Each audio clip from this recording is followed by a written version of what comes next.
Welcome to the 24th episode of the Hail Mary podcast. I'm AToves, and I'm joined by my husband, the Toves. We're back to give our hot takes as UTSA wins the West and throws some Hail Mary shots down the field for our listeners to love or hate. Let's get started. What a game. The Roadrunners won the Western Division in dramatic fashion in front of a crowd of just over 35,000. And a play that will no doubt go down in Roadrunner history. Oscar Cardenas caught a touchdown pass with 3 seconds left to win the game, 34-31. The Roadrunners bounced back from a lackluster performance last week against Southern Miss to play one of their most complete games of the season.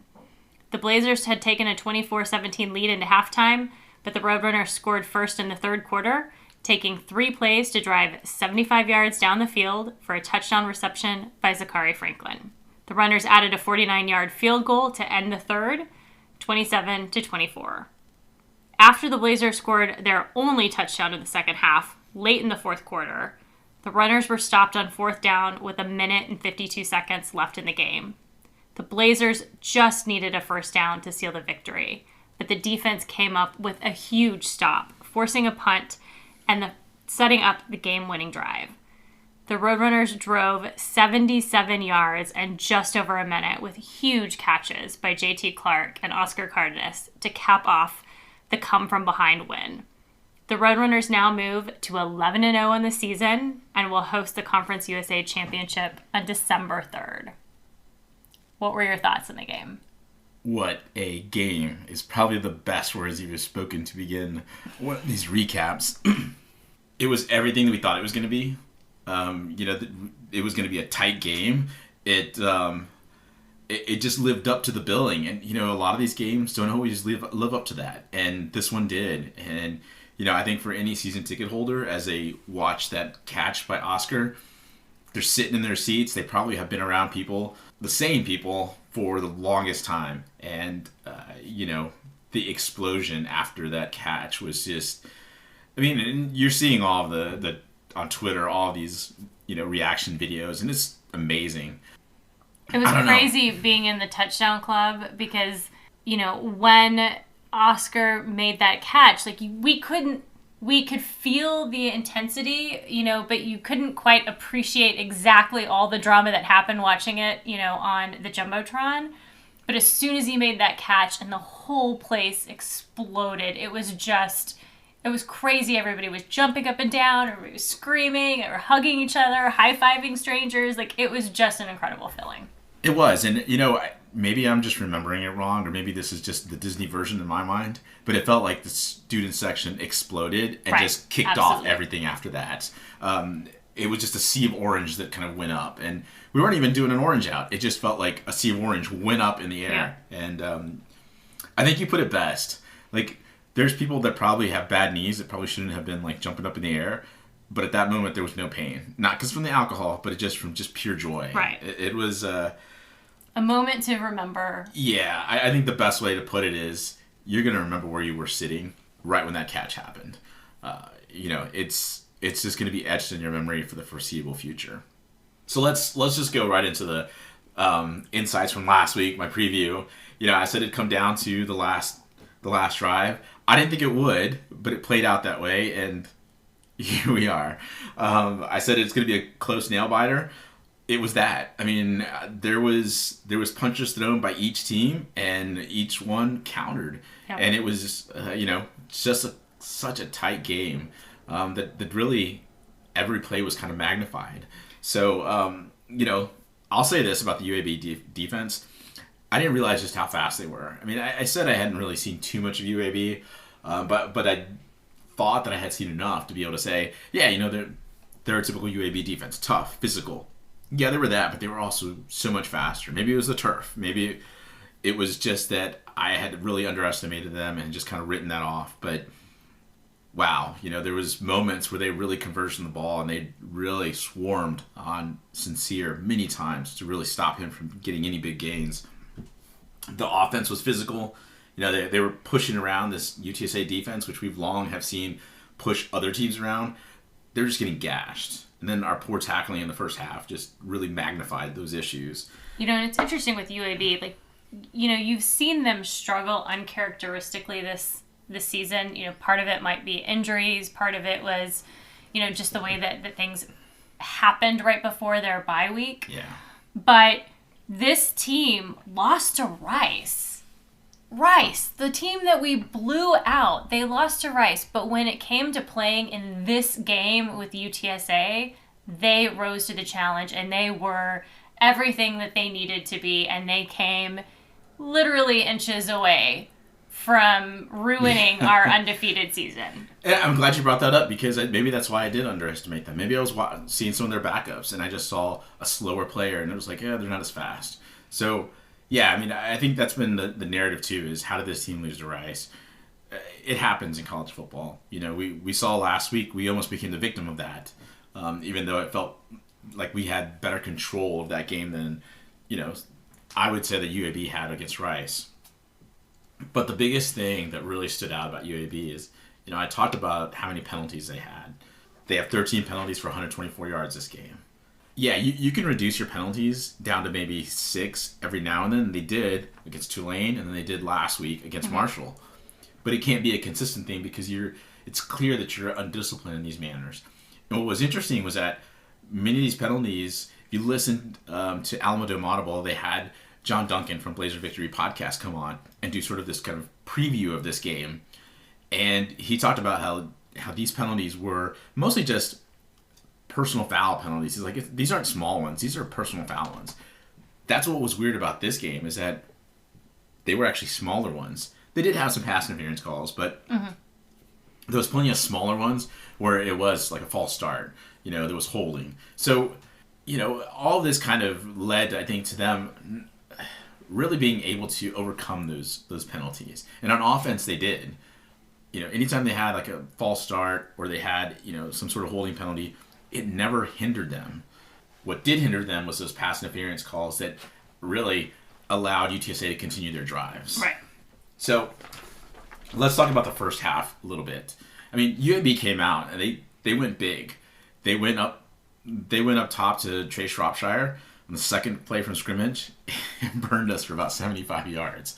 I think for me that was like the first punch thrown by, in a prize fight, so to speak, right?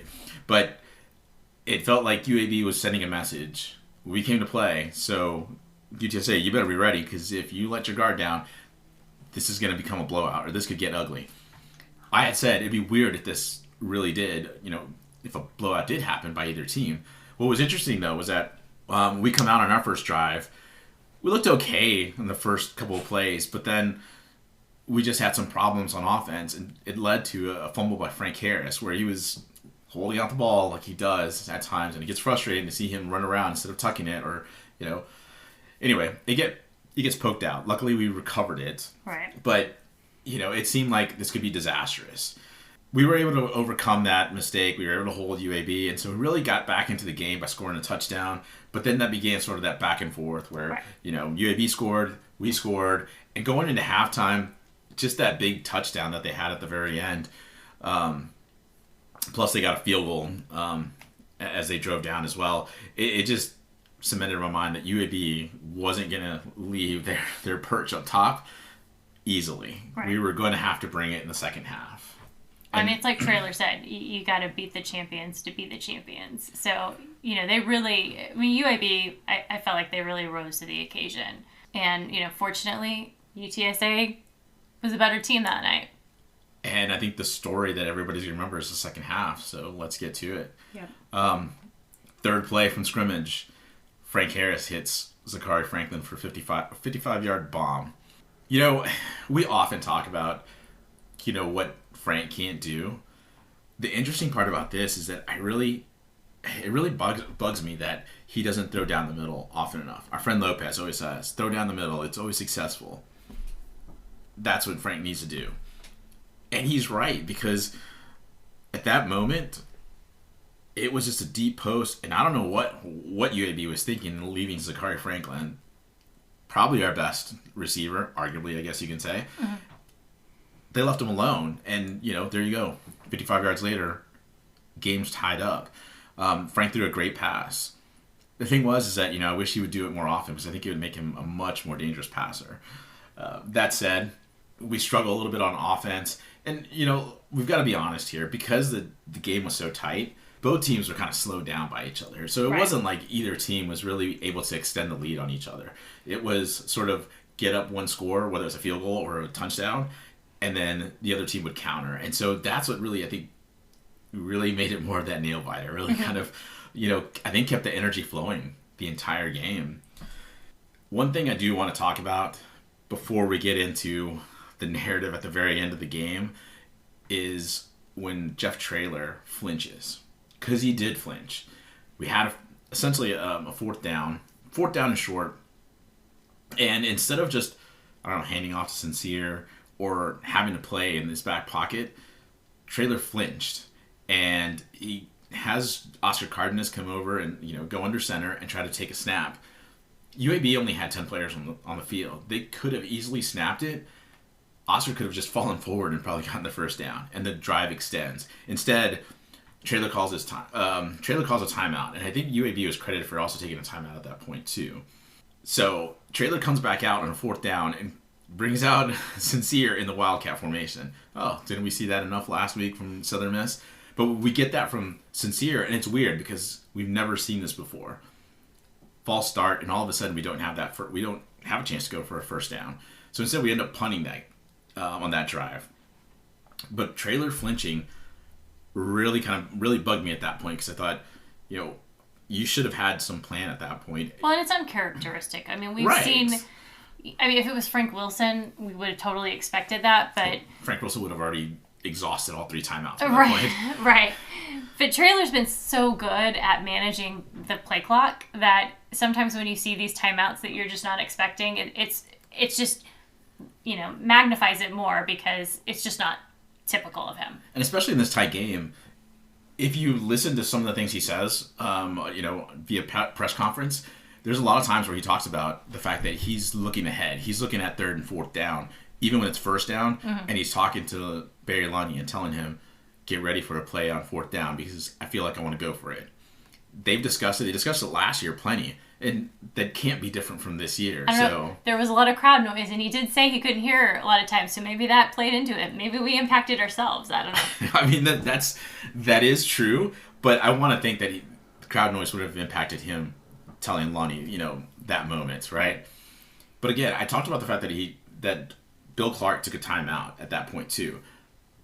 That begins UAB starting to take their timeouts. And in a tight game, timeouts become precious. Mm-hmm. So this leads to, I think, the end of the game, which to me starts with UAB driving down for essentially the go-ahead score at that point.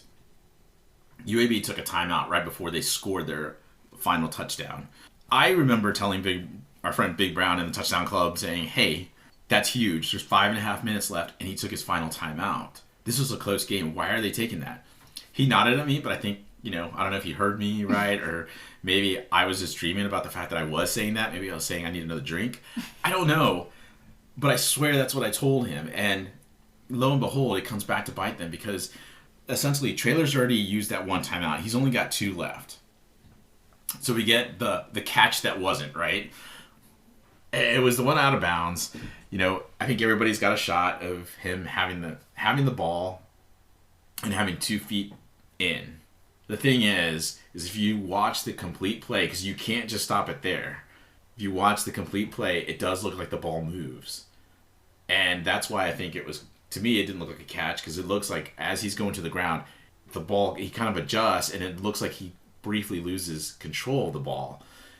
So to me, I was like, it doesn't look like a catch. And I immediately told our friend Big Brown, it's not a catch. But I was looking at the feet. Later on, I saw the whole play, and I was like, it looks like it moves. I mean, you can make a case either way for it. I think it had been called a catch. I think you still get the replay, but it's going to be called, I think it's going to stand because there's just no way to overturn it. There really wasn't. It was the most difficult call to make. Everybody, of course, has eagle eyes. All of a sudden, they think that they see it. Everybody's probably the best referee in the world. I'm telling you, watch it. You'll see it. See the whole entire thing. Very slight movement, though. I mean, you do have to admit, it's a very slight movement. It is, but I mean, that's what these guys are paid to do, is to look for those calls and, to make these tough calls. And, unfortunately they called it incomplete. Because they called it incomplete, it had to have indisputable evidence to be able to overturn it. There wasn't. And so I think it was going to, again, just to repeat again, if it had been called a catch, I think they would have said the same thing. It stands. Mm-hmm. But after that play, I'll tell you this much. It seemed like all was lost. But here's my hot take, my Hail Mary shot for this episode. I want to say that the failure on that drive for them to get that first down led to them being able to come back laser focused for the drive. Because right after this happens, UAB takes over, essentially goes 9 yards and 3 downs, and then we're talking about the smallest of margins for fourth down. I'm sure everybody's talked about it. Everybody's heard it about, how close it was. Should Bill Clark have gone for it? Should he not? Mm-hmm. We talk about it a little bit later in our episode. But the fact of the matter is he flinched. He also didn't have a timeout to think about this. He couldn't have said gone to the ref and said, I'm taking my final timeout. Another key here to me is the fact that Jeff Traylor did not have one final timeout, because at that moment we would have wanted to stop the clock. Traylor doesn't have a timeout to call, so there's no way for Bill Clark to think about this. Instead, he still had plenty of time, and honestly, all he had to do was just go to his big back. But he doesn't. And then here comes a punt. And now we go to the drive.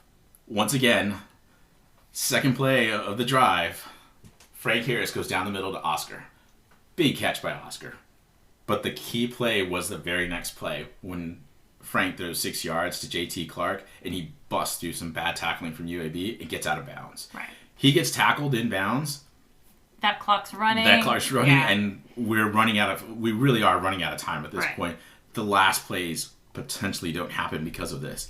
So it's just interesting just to see how things are just manifesting here, The offense has been consistent throughout the game. Defense has had its struggles, but came in with a big stop.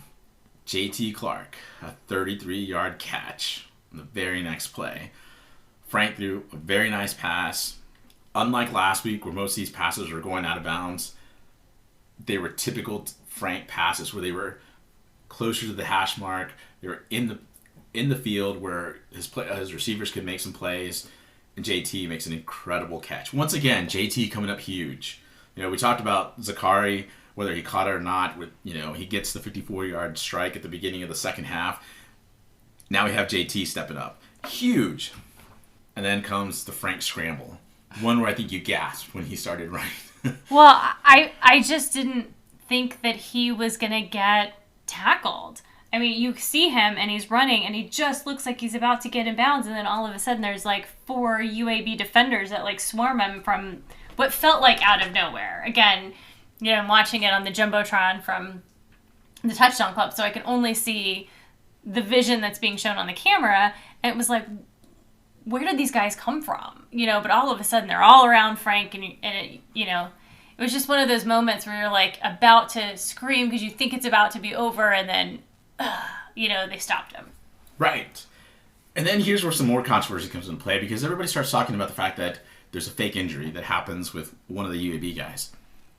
Let me be clear here. This doesn't benefit UAB at all, because referees are watching this. They look up at the clock, and they're not going to let the time run out. I think everybody wants to think that the time was going to run out. It wasn't going to. Yeah. They knew what was going on. They knew when to blow it dead. They didn't give him enough seconds back, maybe. You can argue whether it probably better that they didn't, but... Yeah. I think you're right. I think they got enough seconds back, and that's all that matters, because it leads, essentially, to a Cephas incomplete pass, and then the catch.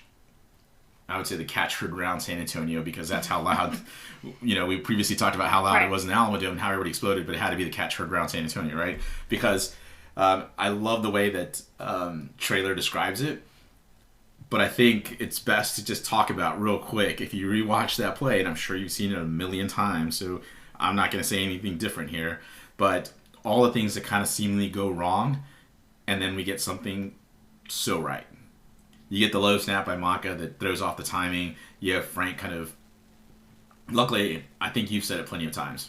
Frank has taken these bad snaps from Maka before. From Kevin Davis, from whoever's been in there. So Frank, is very good at, kind of adjusting to these snaps because of Maka's injuries. You've had low snaps, you've had high snaps, you've had whatever. So he is very in tune to like it not being right where it's supposed to be. Yeah, his reaction there was terrific because it at least gave him a chance to make a play. Mm-hmm. Now, then we have Sincere, who is supposed to be taking a play action fake per what Trailer and everybody else said the play that was called was calling for. So Sincere, his reaction to be able to stop mid-stride essentially and make sure he doesn't kick the ball.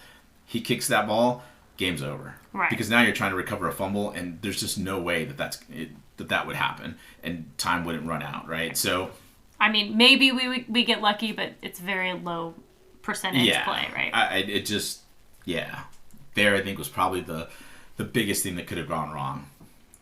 And then, in Trailer's words, he just remembers Frank's goofy shovel pass to Oscar, which was tipped by Noah Wilder, the linebacker for UAB. And that's got to be the crushing part, too, is that he did get actually a pretty good hand on that ball. Mm-hmm. He just wasn't able to knock it away enough to keep it away from Oscar. And Oscar's concentration, I mean, that's probably the piece that has been the best to relive every single time it's caught, because even, I think it was Express News, had it in front of their sports page. And it could have been the front page. I don't know. We don't get the actual paper, but seeing that picture of him putting his hands around the ball and looking that in, mm-hmm. like a receiver is supposed to do, was just every single time it gets me. I'm like, how in that moment of chaos, when people were like freaking out, he's able to concentrate and bring that in. Well, yeah, because he is set initially when Frank throws the ball. He's set to catch it right in front of him. And then when it gets tipped, you see Oscar like lean over to the side and extend to grab it. I mean, it's just... It was so methodical. Yeah. I mean, it was like they've practiced it before. Maybe they have. Maybe they've done it before. But, it went in his hands. And it was, I mean, I'm going to say game over. I mean, it really wasn't, because he still had to like... Yeah. Well, the ESPN announcers thought it was game over. Like in the rewatch, they're like, okay, the game's over. It's, 33-31, UTSA wins. And then all of a sudden they're like, I mean, they're wrapping up. And they're like, wait a second. Okay, there's 3 seconds left on the clock. Okay, well, we've got to kick an extra point. And, it's like... Man, they were just ready to call it a game, like, over. It was like they wanted to get out of town. Like, they were the referees, and they were ready to, like, book it because they just called a touchdown, and we're getting out of here. And that was funny. It was like, it wasn't a controversial call. It was a touchdown. Like, right. we all saw it. We all knew what it was. But just a magical time. I mean, it was, I think, looking back from a season ticket holder perspective, we kind of, like, imagine these type of moments, and it's been a 10, 11-year history here. And to actually have it happen is just probably the best part about it, because you never dreamed like this would ever Honestly, be true. I don't think there has been as magical of a moment with the crowd screaming and like that since Eric Sosa made that first touchdown. Like, wow. That was the same level of excitement, obviously with 20,000 less people. But, I mean, it was that level of excitement. And now I think it'd be fair to say...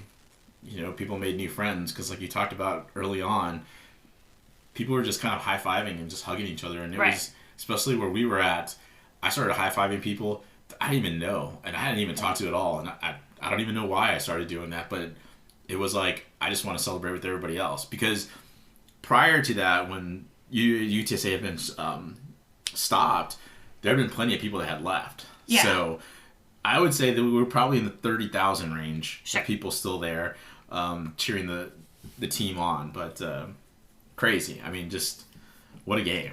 Yeah, absolutely. It was just an incredible game. It was incredible to have so many fans there and so many students there. That's probably the best part of the season, is just seeing all of the students coming in and out to the games and staying till the end of the games. Like, not just bailing at halftime, right. Because these games have been good, but even in the blowouts, they've stayed. I mean, I think that's just been the best part of the season so far. I would go into offensive and defensively on UTSA, but I think it's the same narrative with UAB.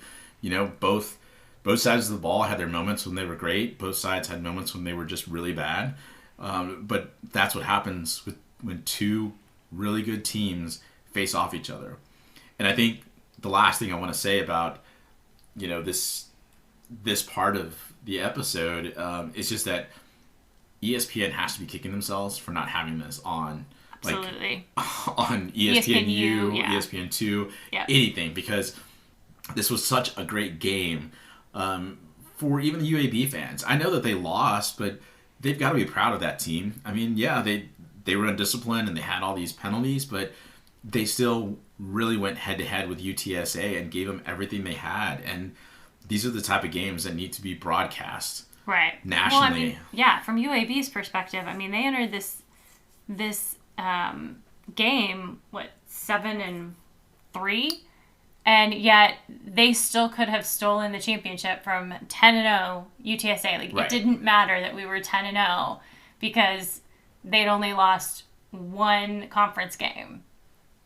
So, yeah. And most likely you can say a fluke conference game, but still, UAB came to play. We matched them. We came out on top at the very end. Yep. I will want to say, though, and the reason I said, well, this is all I wanted to say about that portion, I do want to quickly talk about special teams because all three phases did come to play this game, and I think it was the same case for UAB.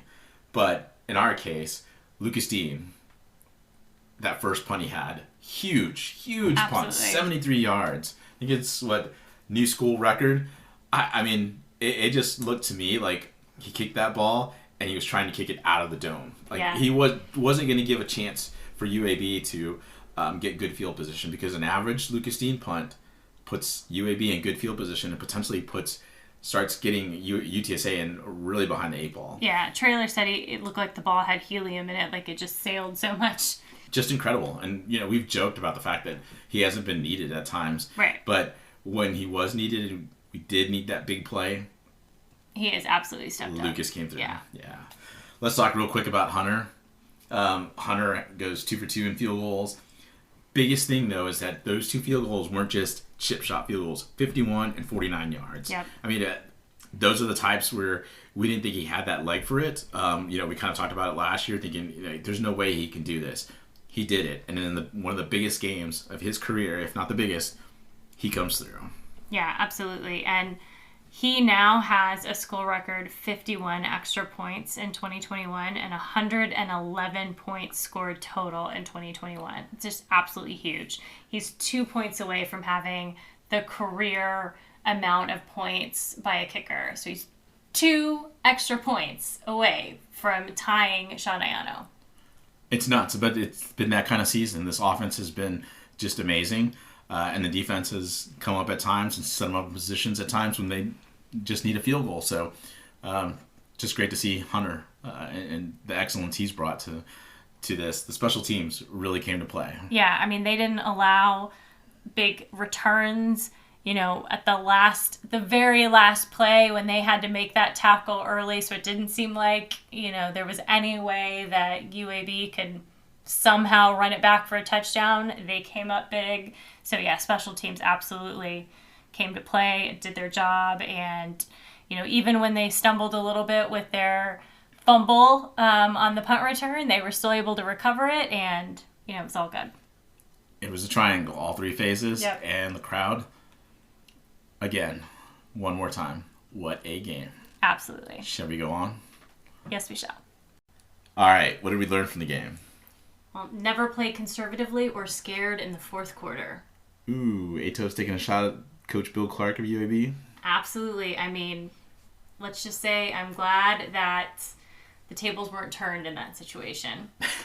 Our coach goes for it. We know that. No, yeah. There's no doubt in my mind. And even when we were in that moment, I said, Trailer would have gone for it. I have no doubt Trailer would have gone for it. You did. In this situation, if you were Bill Clark, would you have done the same thing, or would you have gone for it like Trailer? I would have gone for it. And let's be honest, everything that UAB does is very basic in terms of just, we're going to pound you and be physical on offense. We had so much trouble trying to, corral McBride. I don't understand why he just didn't put it in essentially Hopkins' hands to hand off to McBride. Yeah, I mean, and it was so minimal. It's not like it was 4th and 3 or 4th and 5 or yards. even 1 yard, because even 1 yard you at least were like, oh my gosh, it's a long yard, right? Like you start hearing the echoes of all these football games. So, oh, it's 3rd and the longest yard they have, or something like that, right? No, it's 4th and literally again, if you extend like your thumb inches. and it's inches. I just thought it was interesting what his post game comment was, which was, Lord, I wanted to go for it. I just didn't know how to live with myself giving them the ball if we just somehow something happened. The ball went through his hands. He slipped. I mean, I've done that before. Maybe probably not that far back. With 1 minute left, making them go 70 to 80 yards, I do that 100 out of 100 times. To me, you're going to either turn the ball over on downs, and your defense is going to have to stop UTSA's offense no matter what. The punt got you essentially, I think, around like 30-ish yards extra. I still think you go for it, and no matter what, you just try to figure out if you can stop Frank Harris in that offense. And I get that the UTSA receivers are really good. But man, you've had every opportunity to take control of this game, and that one right there, you get the first down, it's over. Yeah, if you think about it, 2 things. First of all, UTSA struggled in the drive right before that. So I understand him thinking, okay, well, I'll make them go this long yardage and bet on the fact that they can't do it because we just stopped them on downs. But why wouldn't you bet on your offense to make that? And if they don't, that your defense is going to hold them. I just thought it was interesting. The other thing I was going to say is apparently he's not heard the UTSA lore, we'll go the 99, because we went 99 yards under Coker. We got more talented kids right now. They were in a dogfight, and you know what? They went the 77 yards, man. Well, and I'll say this too. I've wondered aloud why Bill Clark has not been up for big jobs. This could be a reason why. Mm-hmm. Not going for the 4th down on that short of a yardage certainly could lose the locker room, but it also kind of pegs you as a conservative defensive coach. Mm-hmm. And, he has been this kind of unsexy football candidate. Right. He wins, beats up on teams, right, in his conference. But man, here was your chance to really put it away and put yourself in a position really to be considered for all sorts of jobs out there. Look at what Kansas did against Texas, man. They went for 2. They went for the win. It's interesting that in that big of a game for UAB, UAB they have not been as good as they typically are this season, and we could have had the UAB that showed up at Rice, but we got UAB playing their best, and this is the time that you play conservative. It just... right. It was interesting. But you know what? I'm glad he did it because it worked out in the best narrative for us. It's a happier podcast, right? Absolutely. Also, at one moment, I thought you were just, when you said, hey, look at Kansas, when you were going through that spiel, I really thought you were just going to go all Matthew McConaughey and go L-I-V-I and just live in. Okay, so let's move on to the next one. What else did we learn from the game? Well, I said every champion needs some luck. Mm-hmm. And it's true. We had 3 fumbles in that game. Right off the bat in the first drive on 3rd down. That was third. Yeah, it was the 3rd down drive. It was a 3rd down, but it was after we had gotten about a 1st down. Frank Harris is scrambling away from the defensive line, and he's just holding that ball out there. He has a nasty habit of holding the ball out away from his body when he's starting to scramble. He gets it knocked away. Luckily, Mekhi Hart was there to recover that fumble. Mm-hmm. Sticks on a punt return. We've talked about Sticks and how crazy has been on punt returns, fumbles, because what did he do? He started swinging the ball, and the arm he had the ball in, and he's swinging it away from his body. You can't do that, especially in a crowd, because what's going to happen? People are going to be smacking at it. They did. Luckily, we can't tell if it was Billy / PJ Daniels or Tyler Mankey, who I thought it was Mankey on the rewatch. It looked like he picked it up. He's the one that has it at the very end. But Traylor said it was BJ Daniels that actually recovered it. So I don't have to go back and look at it again. But UTSA recovered it. It was either BJ or Tyler Mankey. It doesn't matter. And then the late fumble by Frank. Like, as much as we want to talk about how Frank's legend and how everything he's done, we forget these 2 fumbles that he had. And we were just lucky enough to get bailed out there. Because, again, those are recovered by UAB either one of his, that's another score. And to your point, if we also don't have that Lucas Dean, it doesn't set up the Lucas Dean long punt. So we're putting UAB in great position. And, I mean, the way the defense was playing, at least in the first half, we probably don't stop them. It's probably a touchdown. In the second half, they could just drain the clock, and, we're in bigger trouble. But again, lucky bounces that came our way. And I feel like the narrative of those don't happen to us in previous seasons, right? Like those seasons absolutely. go to UAB. I mean, if you go back and you look at what happened even in the bowl game last year with the fumble, you know, that, I mean, we just got lucky this time, and we've had a couple of these throughout the season where we've had, fumble recoveries where Zakari and somebody else has just been dialed in. It just tells you how different this team is, that yes, they're going to make mistakes. They're humans. It happens. But they're able to recover from those mistakes instead of letting the mistake become the narrative. Correct. All right, next thing we learned, the recurring theme of returning to base defensive package. Right. Yet again, we hear after the game, oh, we made the adjustment at halftime that, we went back to some of our basic stuff or put in our pass rush. Clarence Hicks talked about the fact that in the second half, he was finally allowed to rush the passer. Clarence Hicks, who looks like he's going to be the Conference USA Defensive Player of the Year. We're saying in the first half, don't rush the passer. Are we crazy? I mean, are the coordinators just overthinking things? Do you have any thoughts on that? Yeah, I mean, it just makes you wonder, like, what the plan is going in, because you hear that time and time again where we're going back to the base. So what is it that we're trying to do in the first half that we then have to adjust for? Or why aren't we, like, we throw away whatever we had, right? Let's just play our base defense. Apparently, we're really good at it, and we're successful. So let's just do it, Yeah, I mean, it's really crazy. I think, I go back to something Traylor said last year when he said, we're trying not to put too much in because I want my players playing free, not trying to overthink things. And it really feels like that's what's happening there. Not only with the players, but also with the coordinators. Yeah, like, you'd love to be able to, just ask that question of left and right. I mean, they have a reason for it. It'd just be interesting to hear what it is. And I'm sure there's probably some stuff that is probably good, but when it's not working, just make that switch earlier and let's just stop with that. Maybe sprinkle in something later, but yeah. All right, last thing I kind of threw in. UTSA has proven to be a winner this year, so San Antonio is showing up. Yeah. Look, it's cool, and I do hope that these fans stick around, but it kind of feels like after the championship game, on December 4th, it feels like we're probably not going to see them win or lose.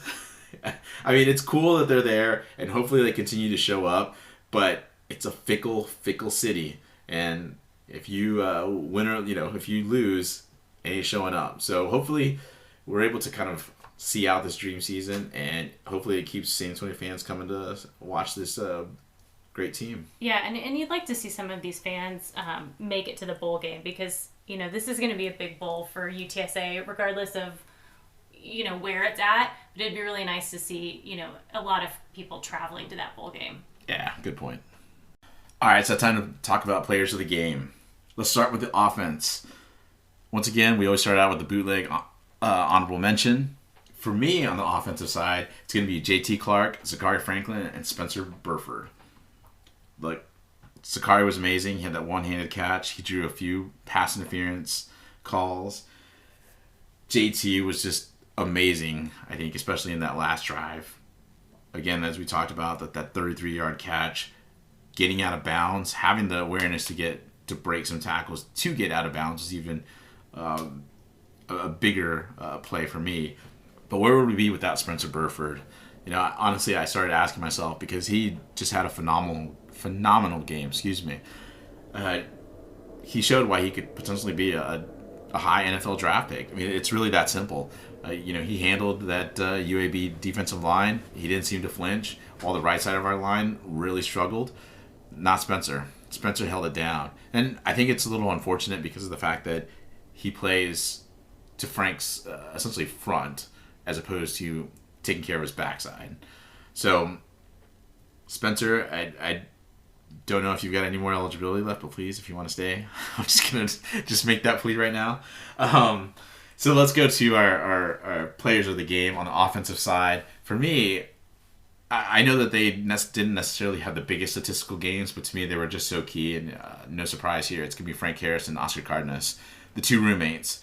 There have been quite a few times that Frank Harris has missed Oscar getting open over the last couple games.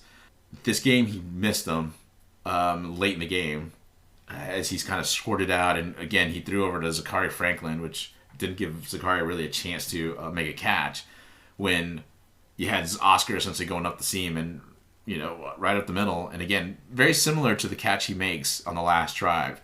That could have led to something bigger. I would say on that last drive, I think it cemented to me that Frank is the best quarterback in school history. I think it was, for me at least on a dry erase board, the more he played, you could see just what impact he's had on that offense.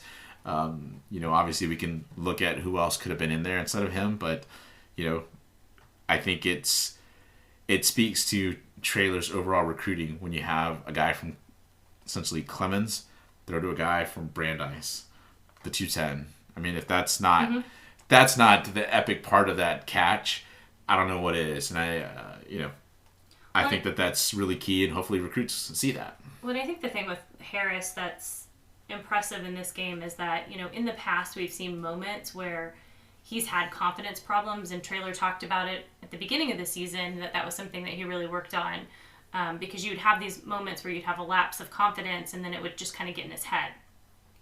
And, he didn't have a great game at Southern Miss.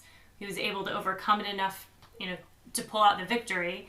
But then you have him coming into this game, which is much more of a pressure-filled game, and he was able to pull it out. It's like he was able to shake off whatever was bugging him, whether it was an injury, whether it was a confidence issue, whether it was, just something in his head. But he came dialed in, and, he was really able to be very poised, particularly on that last drive. And, 2 years ago, I don't know that he pulls that off with the same poise. Maybe he pulls it off because he's always been really good at, kind of pulling these, crazy plays out. But he really had a level of confidence that, shows his development and his maturity. Being able to bounce back is big. And so for me, that earned the co-player of the game. As Oscar, I thought, made some big-time catches, but catches that, he's capable of making. He just doesn't make that many catches because he's been in to block. Mm-hmm. But you know what? When we needed them, they found each other, and that's all that matters. So let's go on to the defense. Bootleg, honorable mention defensive side is Jamal Sam and Brandon Brown. Jamal was a big hitter. I mean, he came up and made some huge plays on some of these drives, especially in the second half. He was really key there, and he was playing cornerback. He's not playing safety, but you can see why he's kind of taken some of Kelechi's snaps. Kelechi's not a cornerback by any means, but it just shows the versatility that we have, that Jamal Sam is able to play cornerback as well as safety. He can't unseat, apparently, Antonio Parks or Rashad. I wouldn't imagine him being able to unseat Rashad, but maybe Antonio Parks. I don't know. There's got to be something there. But good to see Jamal Sam. We'll certainly fill that role next year because, Antonio Parks can't come back. He was a super senior this year. So Right. Brandon Brown, just was not pushed around. You see him making all sorts of plays. I know that Jared from Alabama Audible highlighted him quite a bit. If you haven't seen it, you should check it out because he's a freshman, everybody. He's a freshman. As much as we've talked about all these players all year, we've talked about a lot of guys that are, seniors, super seniors, or maybe are juniors. He's a freshman. That's the future of the UTSA defense right there, Brandon Brown. So I think Jalen Haynes, some of these other guys that are seniors, are leaving us in good hands with Brandon Brown. Look forward really to seeing what Brandon Brown does in the future. But in this game, he was absolutely crucial. Player of the game should not come as any surprise. It's Clarence Hicks. I asked this about Spencer earlier, but where would we be without Clarence's second half play? And just overall this season, where would we be? Because his play from the outside linebacker position has been just crucial. Obviously we've seen him, get a bunch of sacks. His pass rushing has been really key at times. But let's not forget the Western Kentucky play where somehow he stretched. I think he's 6'2", okay. But he looked like he was 6'10", 7 feet tall in that game. In this one, routinely he kept getting around other, some of their offensive linemen, especially in the second half, and making plays and knocking down Dustin Hopkins. So I don't know. I think Clarence just had a heck of a game, especially in the second half, once we unleashed him. So here's my plea to the defensive coordinators is just unleash him from the beginning. He might need some extra rest at times, but unleash him from the beginning because it really does make this defense tick. Before we go, let's talk a little bit of women's basketball. The women's team got their first win of the Aston era with a 66-60 win over UIW. Also, Alyssa Coleman was the Conference USA Freshman of the Week. She got her first double-double in the game, and she leads the Roadrunners in field goal percentage at 61%. If you get a chance this season, go out and watch the women's team.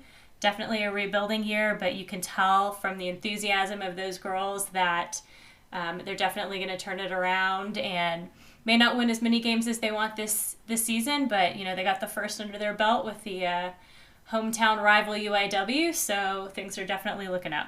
Building blocks. That's all it's about. Building blocks. Absolutely. Well, of course, back to football news. We know we're going to be hosting the conference championship on December 3rd. But we don't yet know who our opponent is going to be. All eyes, of course, are on the East with the Western Kentucky Marshall game next weekend at Marshall.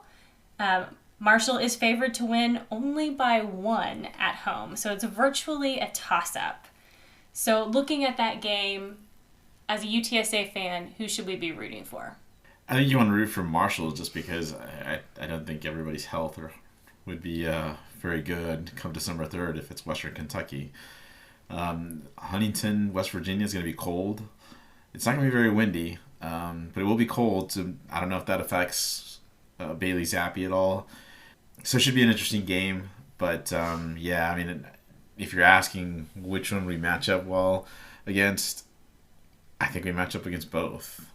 It's just one's going to give you more heartburn than the other one, which is Western Kentucky because... Well, yeah, isn't it very difficult for a team to beat the same team twice in a season? I mean, not necessarily looking at UTSA, just looking, across the board at college football. It is, it's been done before, not just in college football, but in the pros, but, everybody's seen their stuff. I mean, I think we pulled out the stops against Western Kentucky. We threw a trick play in there to Frank.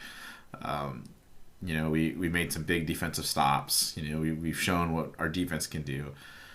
Give Zach Kitley some more time and a week to prepare for UTSA defense again, and he cooks up something different with no worry about the elements in the Alamo Dome. So, I think we can beat both teams. I wouldn't hesitate to say that. However, I think Western Kentucky just gives you much more heartburn because... Yeah, I'm not sure if my heart can take another Western Kentucky game. Just the stress of that first game was plenty for me. And you didn't watch it live. We did not. We watched we did the rewatch the replay because we were not able to see it live. So just something to think about. This time you actually wouldn't know what's going to happen. I know, I'd be watching it live in person. Yeah. But like Trailer said, we can't get focused on 2 weeks from now. We got to focus on this week. So we've got North Texas. We need to beat them first so we can keep our perfect regular season. Coach Trailer's already throwing out the punches. He said in his press conference today that of course North Texas wants to be the spoiler, but we can also ruin their season. So. Ruin their season was the quote from Trailer.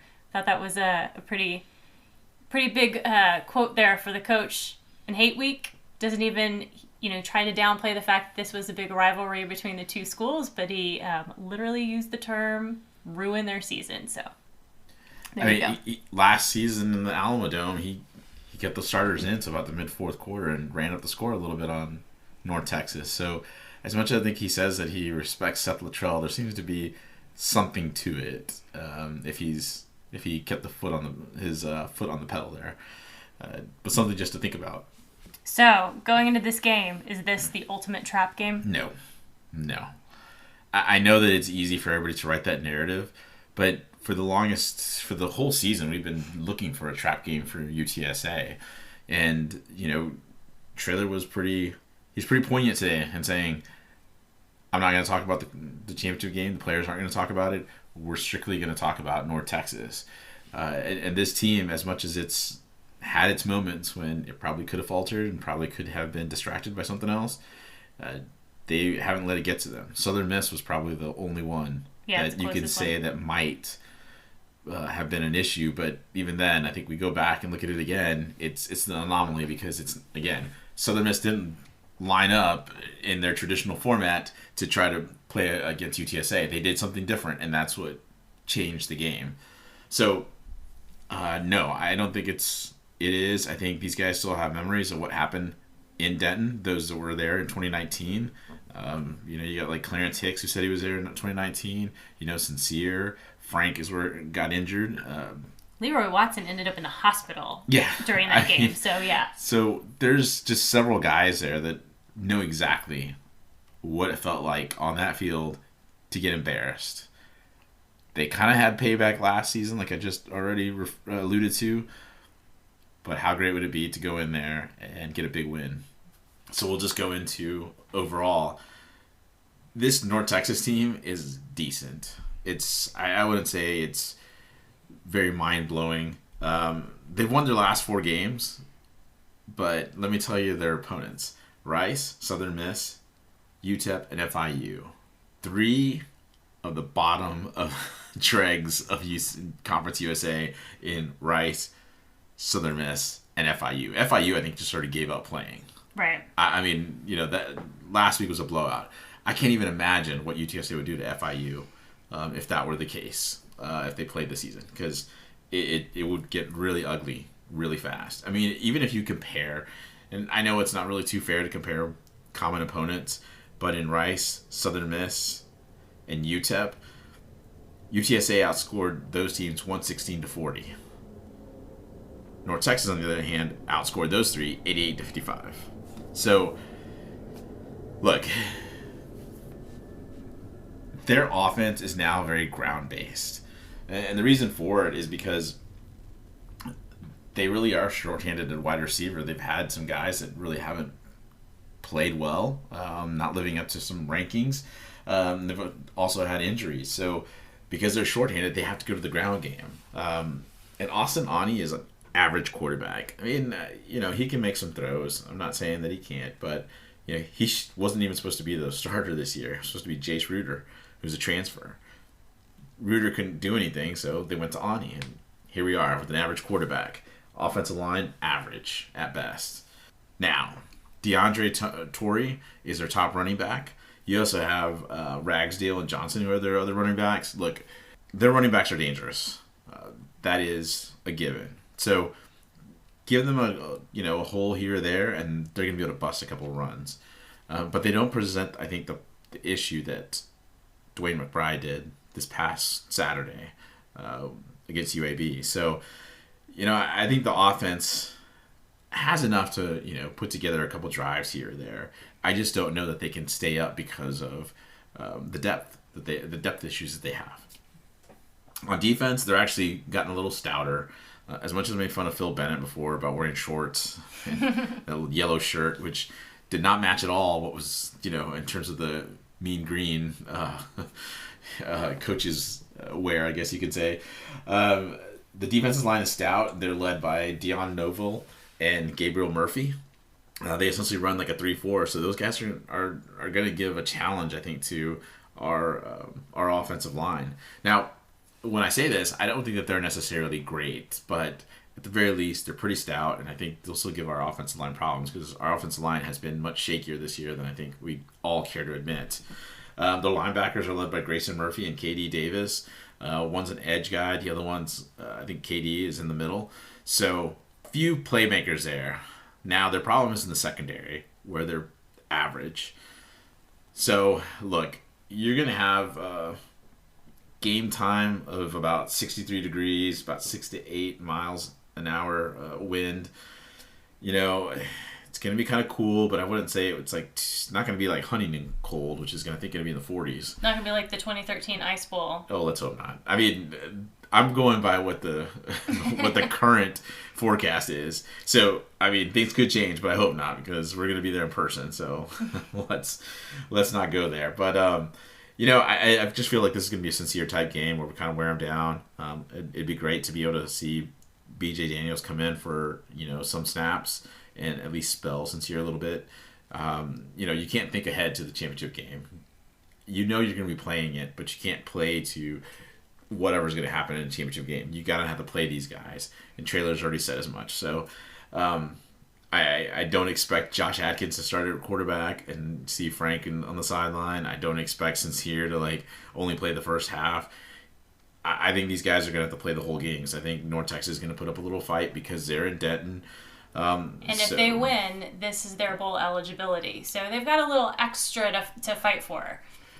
Right. I still think, though, it's like climbing from the bottom. I mean, it's like when you flunk your first test, in a semester, and then it's like, well, that's the test you have to drop. Now the rest of these tests, which are going to get harder, are the ones that you're going to have to pass. So I think this is going to be a really stiff test for them, and I don't know that they have the depth to do it. I think they'll have their moments, but give me UTSA 30-17. The score is going to be closer than it really is, but I just don't see that North Texas can overcome some of their depth issues, and this UTSA team is pretty stacked. I also think with the number of fans that are traveling to this game, it's probably going to have a little bit more of a feel of a UTSA game. I mean, if you look at the fact that UTSA sold out their allotment, they're continuing to, send people to North Texas to buy tickets, and you look at the tickets being sold for North Texas, and they don't really seem to be moving that much. So, North Texas hasn't traditionally had a great turnout, even when they were, doing well. So I think that's going to help UTSA create an environment where it feels maybe not like a home environment, but a little bit more like it's either a neutral ground environment, maybe. Yeah, I mean, the fans aren't even really buying tickets for this. That should already tell you that North Texas is playing behind the 8-ball already. So right. That's why I just see it at 30-17, because I feel like there's going to be some fight in them, and I think UTSA, as much as I'd rather not say this out loud, but I think they might start looking ahead at some point during the game, might give up a couple of plays, and so the score is going to be closer than the game actually is. I think Traylor's going to want to just control this and try to just straighten that clock and just try to get that out of there as quick as possible without major injuries. Yeah. Thanks for joining us on the Hail Mary podcast. I'm AToves. And I'm the Toves. We'll be back next week to talk about our game at North Texas. Birds up.